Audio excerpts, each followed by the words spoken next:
এই পার্লামেন্ট দিয়ে শুরু করলাম, এবার বিধানসভা দেখছি ওদের। আমরা পশ্চিমবঙ্গ বিধানসভায় অরিজিনাল তৃণমূল কংগ্রেস, কল্যাণবাবু কি বললেন আর কি বললেন না তাতে আমার যায় আসে না।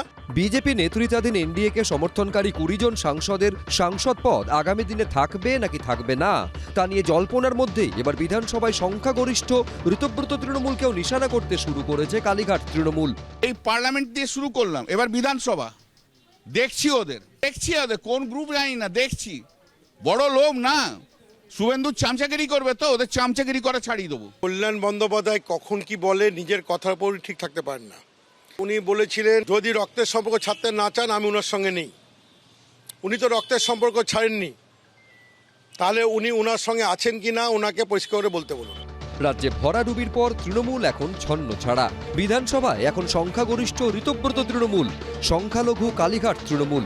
আসল তৃণমূল কারা? দলীয় প্রতীক কাদের হাতে থাকবে?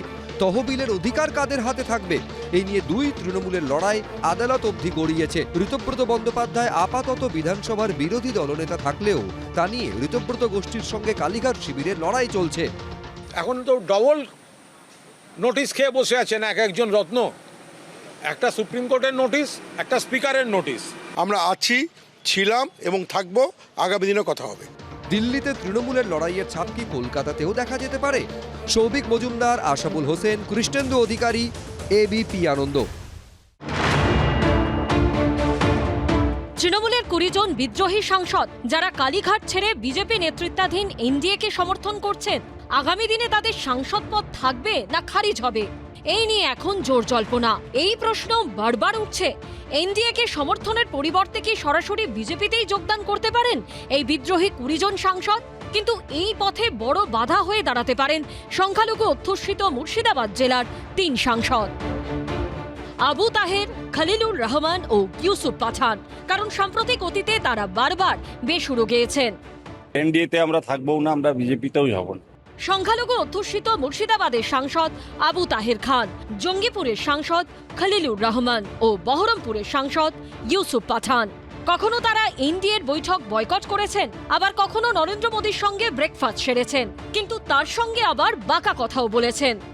যেখানে দেখবো আমার কমিউনিটির স্বার্থ বিঘ্নিত হচ্ছে, আমার মুর্শিদাবাদের কোনো সমস্যা হচ্ছে, বাংলার মাইনরিটি কমিউনিটির কোনো সমস্যা হচ্ছে, তখন আমরা ইস্যুভিত্তিক তার বিরোধিতা করব। যদি তৃণমূলের বিদ্রোহী সাংসদরা বিজেপিতে যোগ দিতে চায়ও, তাহলে কিন্তু কাটা হয়ে দাঁড়াতে পারেন এই 3 মুসলিম সাংসদ। লোকসভায় তৃণমূলের মোট সদস্য সংখ্যা ছিল 29, তার মধ্যে বসিরহাটের সাংসদ হাজি নুরুলের মৃত্যুর পর সংখ্যাটা হয় 28। রাজ্যে পালাবদলের পর 20 জন তৃণমূল সাংসদ যোগ দেন এনসিপিআইতে। দলত্যাগ বিরোধী আইনে যাতে না পড়তে হয় তার জন্য বিজেপিতে যোগ দিতে এনসিপিআই সাংসদদের প্রয়োজন 2/3 সংখ্যাগরিষ্ঠতা, অর্থাৎ 19 জন সাংসদ। কিন্তু মুর্শিদাবাদে 3 সংখ্যালঘু সাংসদ যদি তাদের সঙ্গে না থাকেন, সেক্ষেত্রে সংখ্যাটা হবে 17। কিছুই নেই, ভবিষ্যৎ কিছু নেই।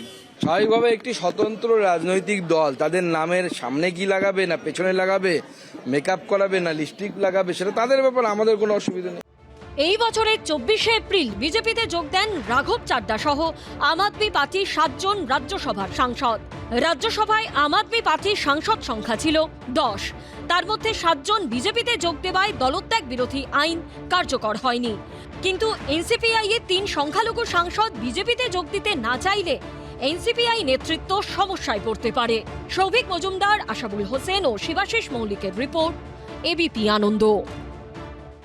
এবিপি আনন্দ, এগিয়ে থাকে, এগিয়ে রাখে।